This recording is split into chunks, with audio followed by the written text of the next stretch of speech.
ఏదో తేడాగా ఉంది. వివేకానంద రెడ్డి గారు గుండెపోటుతో చనిపోయారా, లేదు ఆయనది వేరే కారణంతో హత్య జరిగిందా?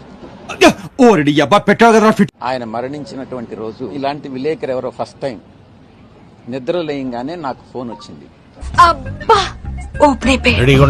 వివేకానంద రెడ్డి చనిపోవడం ఎండిపోటైంది. నాకు ఆశ్చర్యం వేసింది. ఇమ్మీడియట్ గా పులివెందులకు ఫోన్ చేశారు అవినాష్ రెడ్డి గారిని. ఇప్పుడు దాకా చేసినంత కలిసిపోయింది కదరా.